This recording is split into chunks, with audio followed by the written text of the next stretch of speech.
Hi வணக்கம். நான் உங்கள் டாக்டர் ரோமிகா. இன்றைக்கி நம்ம 10 விஷயம் இதை மாற்றி பாருங்கள். உங்களோட ஹெல்த் வைஸில் எந்த அளவுக்கு மாற்றம் வருதுன்னு நீங்களே பார்ப்பீங்க. ஆனால் இந்த மாற்றம்லாம் கடைசிக்கு இந்த ஒரு வருஷம் மட்டும் நீங்கள் மாற்றி இதை உங்கள் லைஃப்பில் நீங்கள் ட்ரை பண்ணி பாருங்கள். ஸோ என்ன விஷயம் அப்படின்றத நம்ம இப்போ பார்ப்போம். நம்ம வீட்டில் இருக்கிற இந்த ஒரு 10 விஷயம்தான். மொதல் விஷயம் பார்த்திங்கன்னா, நம்ம குடும்பமாக உட்காந்து சாப்பிட்ற ஒரு விஷயம் அப்படின்றது அரிசி அப்படின்ற ஒரு விஷயம். அந்த அரிசியை நம்ம வெள்ளை அரிசிக்கு பதிலாக பாலிஷ்ட் ரைஸுக்கு பதிலாக நம்ம கைக்குத்தல் அரிசி இல்லாட்டி அந்த மட்டை அரிசின்னு சொல்லுவாங்களே, கேரளா அரிசி, அதுக்கு நீங்கள் மாறுக்கு பாருங்கள். ரெண்டாவது விஷயம் பார்த்தீங்கன்னா ஒயிட் சுகருக்கு பதிலாக நீங்கள் நாட்டு சர்க்கரை அப்படின்னு சொல்லி விற்கிறாங்களே, அந்த மாதிரி நாட்டு சர்க்கரையாக நீங்கள் மாறிக்கோங்க. மூணாவது விஷயம் பார்த்தீங்கன்னா ஒயிட் சால்ட், டேபிள் சால்ட் அப்படின்னு சொல்லுவாங்கள்ல, அந்த ஒயிட் சால்ட்டுக்கு பதிலாக நீங்கள் ஹிமாலயன் பிங்க் சால்ட் இல்லாட்டி ராக் சால்ட்டுன்னு சொல்லுவாங்கள்ல, அந்த மாதிரி சால்ட்டுக்கு மாறிக்கோங்க. ஒரு டீஸ்பூன் ஆஃப் அயோடின் சால்ட்டில் உங்களுக்கு 45 mcg ஆஃப் அயோடின் இருக்குது. ஸோ நம்மளோட நார்மல் ஹியூமன்ஸ்க்குன்னு பார்த்தீங்கன்னா 150 mcg போதும். அதே ஒரு ப்ரெக்னென்ட் லேடிஸ்க்குன்னு பார்த்தீங்கன்னா 250லேருந்து 270 வரைக்கும் போதும். ஸோ ஒரு டீஸ்பூன் 45 mcg அப்படின்னா அப்போ உங்களுக்கு எவ்வளோ டீஸ்பூன் நீங்கள் ஒரு நாளைக்கு எடுத்துக்கணும்னு பார்த்துக்கோங்க. நீங்கள் ஒரு நாளைக்கு எவ்வளோ டீஸ்பூன் நீங்கள் எடுத்துகிட்டு இருக்கீங்கன்னு கணக்கு போட்டு பார்த்துக்கோங்க. நீங்கள் அளவாக எடுக்கும்போது நேச்சுரலாக கிடைக்கிற சின்ன சின்ன விஷயங்களை உங்களுக்கு நிறைய அயோடின் இருக்குது. ஃபார் எக்ஸாம்பிள் உங்களுக்கு பாலில் இருக்குது, முட்டையில் இருக்குது, அந்த மாதிரி நிறைய விஷயங்களை நேச்சுரலாகவே அயோடின் ஒரு லிமிட்டட் குவான்டிட்டியில் இருக்குது. அது நீங்கள் எல்லாருமே டெய்லி சேர்த்துட்ருக்கீங்க. ஸோ அந்த மாதிரி விஷயங்கள் நீங்கள் கொஞ்சம் கால்குலேட் பண்ணி நீங்கள் எந்த அளவுக்கு நீங்கள் அயோடின் எடுத்துகிட்டு இருக்கீங்கன்னு பாருங்கள். இன்கேஸ் உங்களுக்கு அயோடின் டிஃபிஷியன்சி இருந்துச்சுன்னா நீங்கள் அயோடின் சால்ட் யூஸ் பண்ணுங்கள். அயோடின் டிஃபிஷியன்சி இல்லை அப்படின்னா நீங்கள் நார்மல் நான் அயோடைஸ்ட் சால்ட் யூஸ் பண்ணுங்கள். அது ரொம்ப நல்லது, உங்களுக்கும் நல்லது, உங்கள் ஃபேமிலிக்கும் நல்லது. நாலாவது விஷயம்னு பார்த்தீங்கன்னா ரீஃபைண்ட் ஆயில். ரொம்ப ஹைலி கெமிக்கலாக ப்ராசஸ் ஆகிட்டு வர ஒரு ஆயில் பார்த்தீங்கன்னா ரீஃபைண்ட் ஆயில். அந்த ரீஃபைண்ட் ஆயிலுக்கு பதிலாக நீங்கள் செக்கில் ஆட்டின எண்ணெய்க்கு நீங்கள் மாறிக்கலாம். இதே மர செக்கில் ஆட்டின எண்ணெய் ஜென்ரலாக வாகை மர செக்கில் ஆட்டுவாங்க. வாகை மர செக்கில் ஆட்டின எண்ணெய் நீங்கள் யூஸ் பண்ணும்போது இன்னுமே ரொம்ப பியூட்டிஃபுல்லான ப்ராப்பர்ட்டிஸ் அதுக்கு இருக்குது. ஸோ உங்கள் ஊரில் யாராச்சும் வாகை மர செக்கு யூஸ் பண்ணி எண்ணெய் ஆட்டிட்டு இருந்தாங்கன்னா அவங்களுக்கு இமீடியட்டாக கால் பண்ணி உங்களுக்கு தேவையான ஆயில் நீங்கள் அவங்கக்கிட்டேருந்து வாங்குங்க.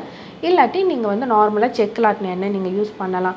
அஞ்சாவது விஷயம் பார்த்தீங்கன்னா, எல்லாருமே இப்போ பேக்டு மசாலாஸ் தான் யூஸ் பண்ணிகிட்டு இருக்கோம். இப்போ ஒரு மிளகா பொடியா அந்த பாக்கெட்டை வாங்கு, மஞ்சள் பொடியா அந்த பாக்கெட்டை வாங்கு, இல்லாட்டி மல்லித்தூளா பாக்கெட்டை வாங்குட்டு இந்த க்ராசரி ஷாப்பிங்கே அப்படின்னு ஒன்று போயிட்டு ஃபுல்லாக பாக்கெட்டாக மசாலா வாங்கி நம்ம வீட்டில் இப்போ ஸ்டாக் பண்ணி வச்சுட்ருக்கோம் புதுசாக.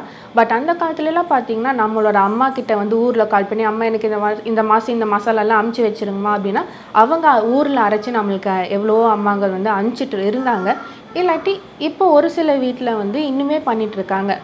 ராவா மெட்டீரியல்ஸ் வாங்கி மில்லில் போய் அரைச்சிட்டு வர்றது. ஸோ ஜென்ரலாக இதுக்கான சின்ன சின்ன விஷயத்துக்கு நீங்கள் டைம் ஸ்பெண்ட் பண்ணுறீங்க. நெக்ஸ்ட் ஜென்ரேஷனுக்கு நீங்கள் அதை கூட்டிகிட்டு போய் காமிக்கும் போது அடுத்த ஜென்ரேஷனுக்கு இது ட்ரான்ஸ்ஃபர் ஆகும். அதே மாதிரி உங்களோட ஹெல்த்தும் நல்லாயிருக்கும். ஒரு சாதாரண மிளகாத்தூள் நம்ம நல்லா அரைக்க முடியாதாங்க. ஸோ இந்த மிளகாத்தூள், மஞ்சத்தூள், மல்லித்தூள் இது எல்லாமே நீங்கள் அரைங்க. இல்லாட்டி உங்கள் ஊரில் கண்டிப்பாக சூப்பராக அரைப்பாங்க. ஊரில் அரைச்சி வாங்கிக்கோங்க. ஆறாவது விஷயம் பார்த்தீங்கன்னா பாக்கெட் பால் அப்படின்ற ஒரு விஷயம்.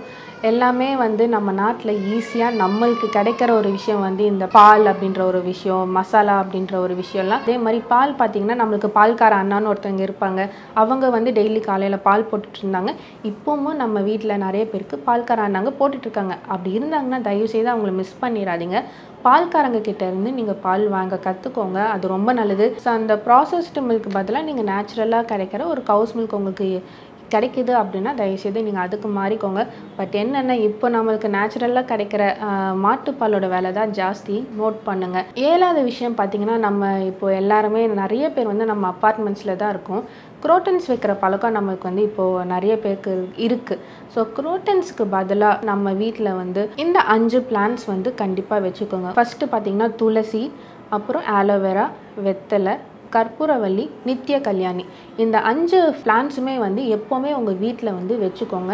இது ரொம்ப நிறைய விஷயத்துக்கு உங்களுக்கு யூஸ்ஃபுல்லாக இருக்கும். 8வது விஷயம் பார்த்திங்கன்னா பிளாஸ்டிக் பாக்ஸ். நம்ம இப்போ எல்லாமே பார்த்திங்கன்னா பிளாஸ்டிக்கில் போட்டு நம்ம வச்சிட்ருக்கோம். ஒன்றா கிளாஸுக்கு மாறிக்கோங்க, இல்லாட்டி ஸ்டீல் பாத்திரத்துக்கு மாற்றிக்கோங்க. பிளாஸ்டிக் வேண்டாம். இப்போ நம்ம எல்லாருமே நம்ம வீட்டில் டப்பான்னு பார்த்திங்கன்னா ரொம்ப ஃபேன்சியாக இருக்குது அப்படின்ட்டு பிளாஸ்டிக்கில் தான் நம்ம ஈவன் மசாலாஸு, பல்சஸ்ன்னு போட்டு வைக்கிறோம். அந்த மாதிரி இல்லாமல் நம்மளுக்கு அந்த காலத்துல எல்லாம் சீர்லேயே பார்த்திங்கன்னா நம்மளுக்கு டப்பாவாக மசாலா எல்லாமே நம்ம வீட்டிலேருந்து கொடுத்து விடுவாங்க. அந்த மாதிரி ஸ்டீல் பாத்திரம் வாங்கி வச்சுக்கோங்க. அடிக்கடி மாற்ற வேண்டிய அவசியமே இல்லை. ரொம்ப நாள் அதோட டியூரேஷனுமே வரும். ஸோ நம்மளுக்கு காஸ்ட் எஃபிஷியன்ட்டும் ரொம்ப ஈஸியாக இருக்கும். ஹெல்த் வைஸும் நம்மளுக்கு அது ரொம்பவே ஒரு நல்ல விஷயம். 9வது விஷயம், நான்ஸ்டிக் பேன்ஸ், கெமிக்கலி கோட்டட் பேன்ஸ் அந்த மாதிரிலாம் நம்மளுக்கு கிடைக்கிறது இல்லைங்க. ரொம்ப ஸ்டைலாக அழகாக அடிப்பிடிக்காது நான்ஸ்டிக்கு அந்த மாதிரிலாம் நிறையா அட்வர்டைஸ்மெண்ட்ஸ் வரும்.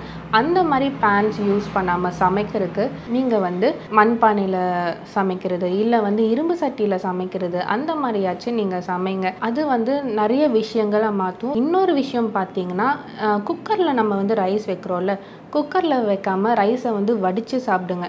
ரொம்பவே நிறைய விஷயங்கள் இதனால் மாறும். 10வது விஷயம் அப்படின்னு பார்த்தீங்கன்னா, நிறைய பேர் வந்து இந்த கேன் வாங்கி அந்த கேன்லேயே நீங்கள் வந்து தண்ணி ஊற்றி குடிக்கிறீங்க. நிறைய பேர் வீட்டில் பிளாஸ்டிக் குடம் தான் இருக்கும். கொஞ்சம் கஷ்டப்பார்க்காம அந்த பிளாஸ்டிக் குடம், பிளாஸ்டிக் கேனுக்கு பதிலாக நீங்கள் வந்து ஸ்டீல் குடத்துக்கு மாறிக்கோங்க. அதுவுமே உங்களுக்கு ரொம்ப யூஸ்ஃபுல்லாக இருக்கும். அப்போல்லாம் நம்ம வீட்டில் எப்போவுமே தண்ணின்னு ஒன்று பிடிச்சி வச்சாலே கொஞ்சம் சூடு பண்ணி தான் அந்த தண்ணியை வந்து குடத்துல ஊற்றி வைப்பாங்க. அந்த மாதிரி உங்கள் தண்ணியுமே பார்த்திங்கன்னா கொஞ்சம் சூடு பண்ணி கொதிக்க வச்சு ஆற வச்ச தண்ணி எப்போவுமே ஒருத்தங்க வீட்டில் இருக்கும். அந்த மாதிரி தண்ணியை வந்து குடிங்க. ரொம்பவே நல்லாயிருக்கும். அண்டு எக்ஸ்ட்ராவாக போனஸ் பாயிண்ட் மாதிரி ஒன்று சொல்கிறாங்க. ஹைப்ரிட் காய் அப்படின்னு வருதுல்ல, ஆப்பிள் தக்காளி அந்த மாதிரிலாம் சொல்கிறாங்கல்ல. ஆப்பிள் தக்காளினா உங்களுக்கு விலை கம்மி, அதே நாட்டு தக்காளினா விலை ஜாஸ்தி. அந்த மாதிரி விஷயங்கள் உங்களுக்கு தெரியும்ல. ஸோ அந்த மாதிரி ஹைப்ரிடான வெஜிடபிள்ஸோ இல்லை ஹைப்ரிடான ஃப்ரூட்ஸு, சீட்லெஸ் ஃப்ரூட்ஸ் அப்படின்ட்டுலாம் இல்லாமல் நீங்கள் வந்து நாட்டு பழங்கள் வாங்குங்க, நாட்டு காய் வாங்குங்க. அதே மாதிரி சீடு இருக்கிற பழங்கள் வாங்கி சாப்பிடுங்க. ஸோ இதை பண்ணுங்கள். இந்த வருஷம் ஃபுல்லாக இதை நீங்கள் வந்து பண்ணிவிட்டு வாங்க. எவ்வளோ விஷயம் வந்து உங்கள் ஹெல்த் வைஸில் மாறுதுன்னு நீங்களே பார்ப்பீங்க. ஸோ அடுத்த க்ராசரி ஷாப்பிங்க்கு நான் சொன்ன விஷயங்கள்லாம் மாற்றி நீங்கள் உங்களோட கிச்சனில் ஸ்டாக்அப் பண்ணி வச்சுக்கோங்க. அதே மாதிரி உங்கள் ஊரில் உங்கள் அம்மா இருந்தாங்கன்னா மசாலா வரைச்சி வைக்க சொல்லி கால் பண்ணி மறக்காமல் சொல்லிடுங்க. இந்த வீடியோ முடிவில் நீங்கள் எல்லாமே ஒன்று கவனிச்சிங்களா? நம்மளுக்கு நேச்சுரலாக கிடச்சிட்டு இருந்த நம்ம நாட்டு காய்களோ சரி, நாட்டு பாலோ சரி, தண்ணியோ சரி, பானை அந்த மாதிரி விஷயங்கள் நம்ம ஆல்ரெடி ட்ரெடிஷ்னலாக யூஸ் பண்ணிட்டு இருந்த எல்லா விஷயமும் இப்போ நம்மளுக்கு வந்து விலை அதிகமாக இருக்குது ஆர்கானிக் அப்படின்ற ஒரு பேரில். பட் யார் இந்த ஆர்கானிக் கொண்டு வந்தாங்க? எப்படி இந்த ஆர்கானிக் அப்படின்றது நம்ம உலகத்துக்குள்ளே வந்தது? ஆல்ரெடி அந்த உலகம் நம்மக்கிட்ட இருந்ததை பறித்து இப்போ மாற்றிருக்காங்க. திரும்ப அதை ரீஇன்ட்ரடியூஸ் பண்ணுறாங்க. ஸோ என்றைக்குமே வந்து நம்மளோட பண்பாடை மறக்காதீங்க, நம்ம ட்ரெடிஷன்ஸை மறக்காதீங்க, நம்மளோட குக்கிங் வேவை மறக்காதீங்க. இதெல்லாம் நம்ம மறக்க தான் நம்மளுக்கு வந்து இத்தனையுமே விலை ஜாஸ்தியாக நம்ம மறதிக்கான விலை தான் நம்மளோட விலைவாசியோட விலை உயர்வு. ஸோ ஞாபகம் வச்சுக்கோங்க. இந்த வீடியோ கடைசியில் நான் சொல்ல ஆசைப்படுறது, விழித்திருங்கள், விழிப்புணர்வோடு இருங்கள். ஸோ இந்த வீடியோ உங்களுக்கு யூஸ்ஃபுல்லாக இருக்கும்னு நினைக்கிறேன். இதே மாதிரி இன்னொரு வீடியோவில் நம்ம எல்லாம் சந்திப்போம். தேங்க்யூ.